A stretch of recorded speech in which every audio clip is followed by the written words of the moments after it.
I want you to just picture something for a second. You're walking down a hallway, maybe you're at the office or, at the gym, or honestly just scrolling through your phone, and you see it. Oh, I think I know exactly what you're going to say. Right, it's that poster.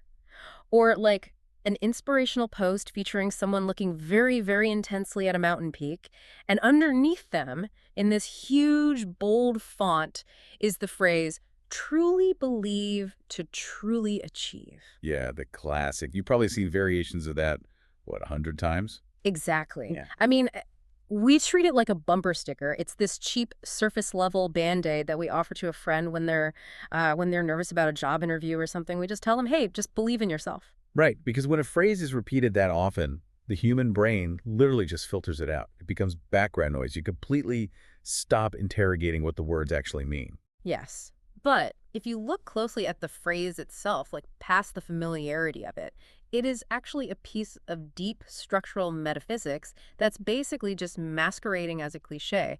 And that's our mission for this deep dive. Which I am so excited about, because the text we're analyzing today, it totally strips away that familiarity. It makes this profound argument about human potential. It really does. It suggests that belief isn't just a cognitive support system for your actions. It's not just the wind in your sails. Right, it's the entire weather system. I love that analogy from the source. It's the atmospheric pressure in which all outcomes either become possible or impossible, long before you even take your first physical step. Okay, let's unpack this. Yeah. Because if belief really dictates the atmospheric pressure of our lives, we have been using the word completely wrong. Oh, fundamentally wrong. Right.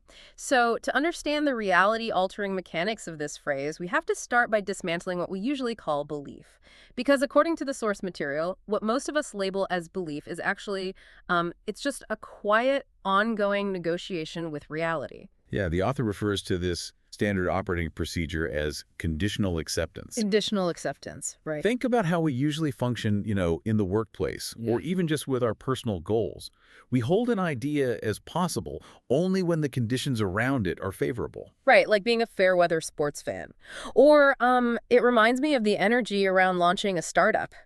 You get 3 glowing reviews from your first 3 customers, your inbox is full, you're well rested, and suddenly you're telling everyone how much you truly believe in the business. Exactly.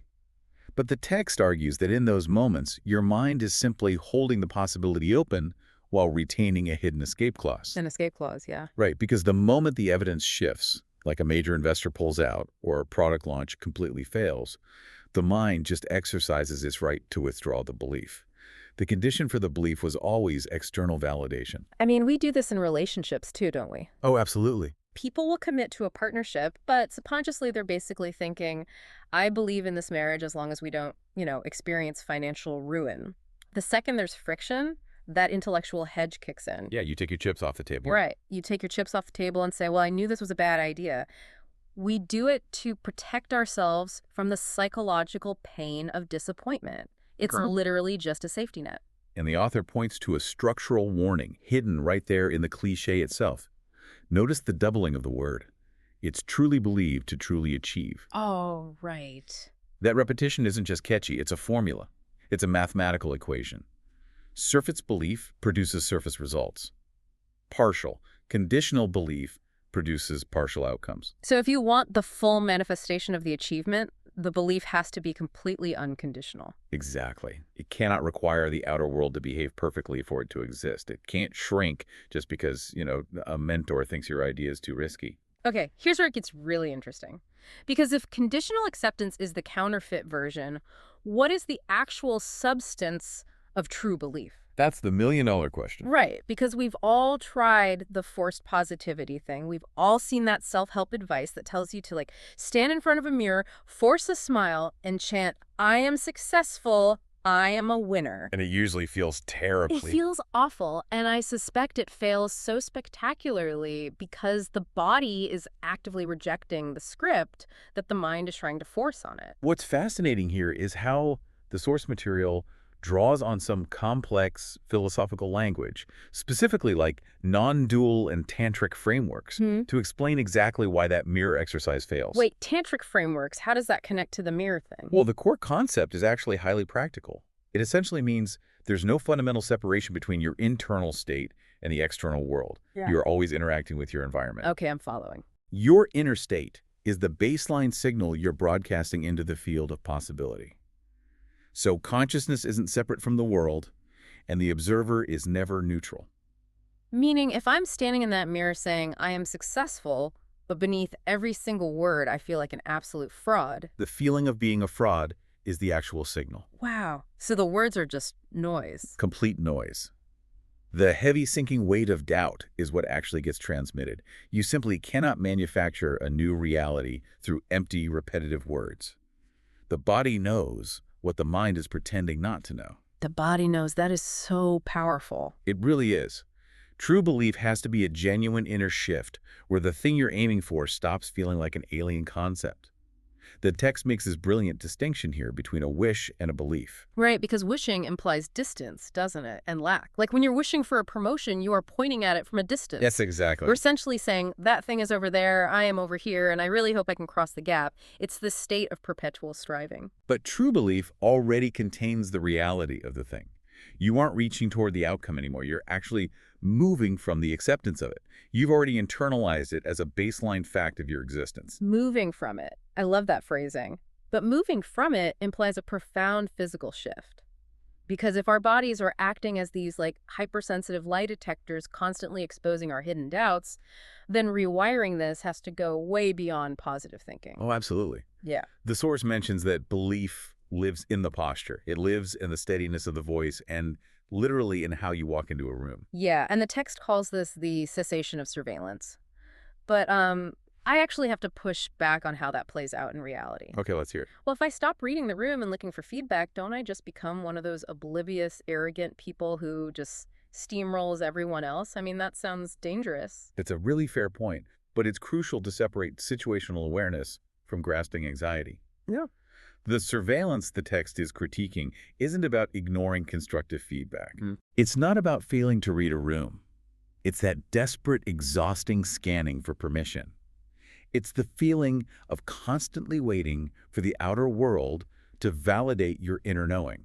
Oh, I see. Think about the energy of a colleague who walks into a meeting desperately needing everyone to love their pitch. Oh, man, they drain the oxygen from the room because they're outsourcing their certainty to the audience, right? They're begging for proof that they're even allowed to be there. Exactly.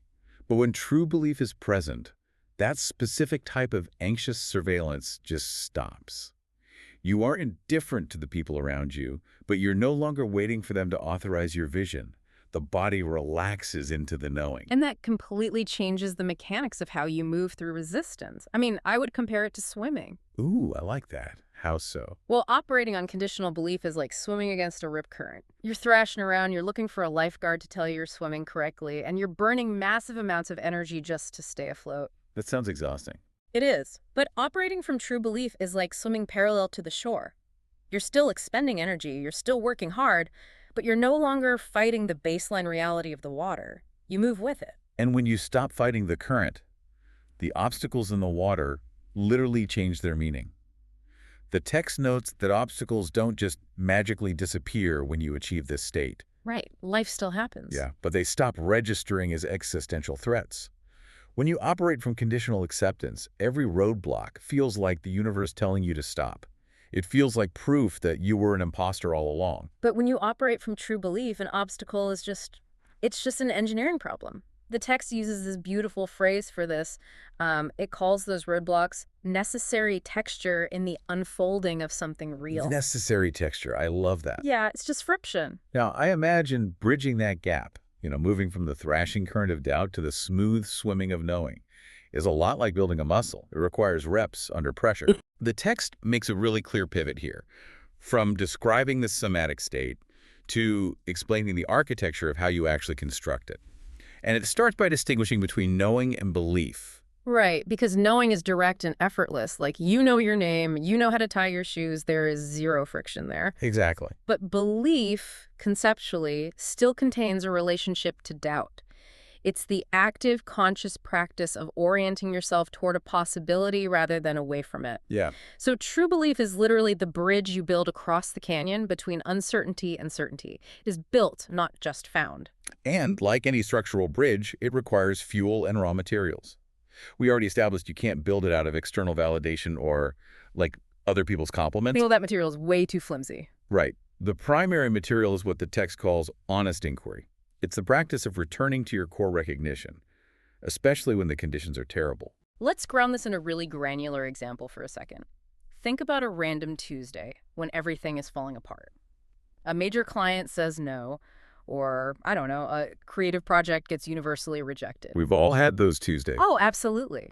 And the default biological response is to panic, right? To tear down the whole vision, to send a frantic apologetic email, lowering your prices, or just backing away from your idea entirely. The retreat.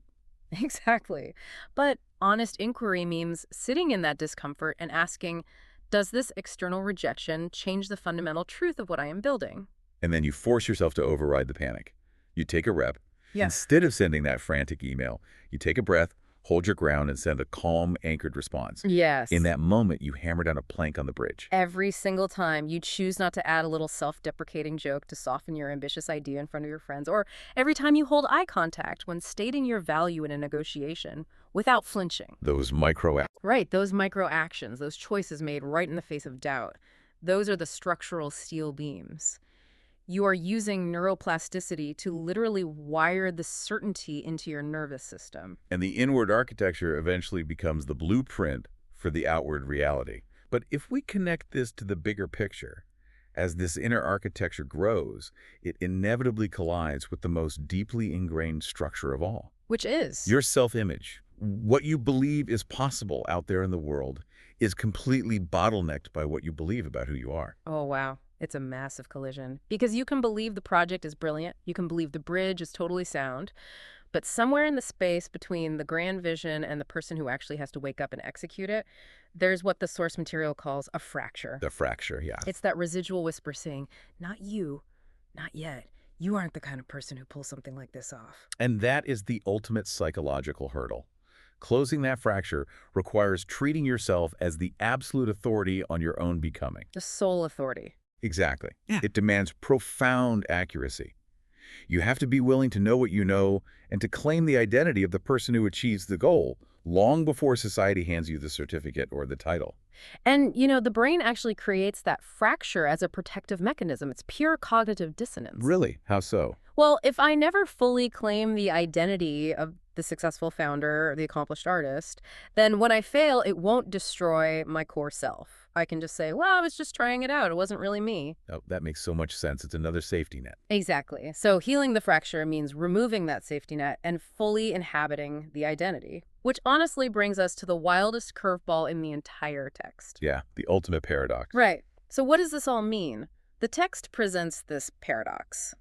The people who achieve the most in this world are usually the ones least focused on the achievement itself. It reveals that the cliche is not a transactional promise. Right. The universe is not saying, grit your teeth, believe hard enough, and I will magically dispense the sports car and the corner office. Yeah, as nice as that would be. Right, but it's a much more radical invitation.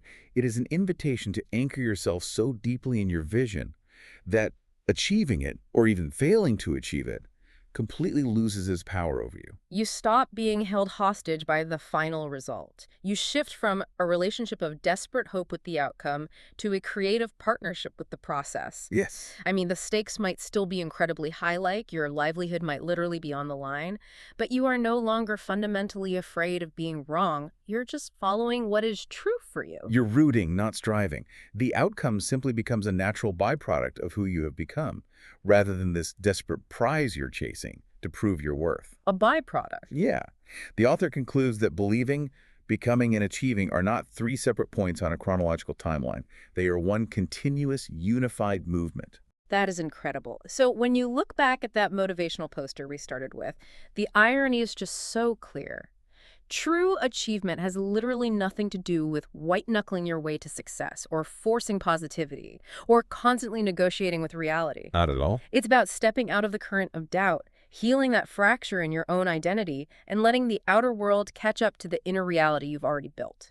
And to leave you with a final thought to explore on your own, I really want you to imagine being that weather system we talked about. Okay. If you were to anchor yourself so deeply in your current vision today that the fear of being wrong completely evaporated, if the final outcome, literally lost its power to validate or invalidate you as a person, what is the very first thing you would do differently tomorrow morning?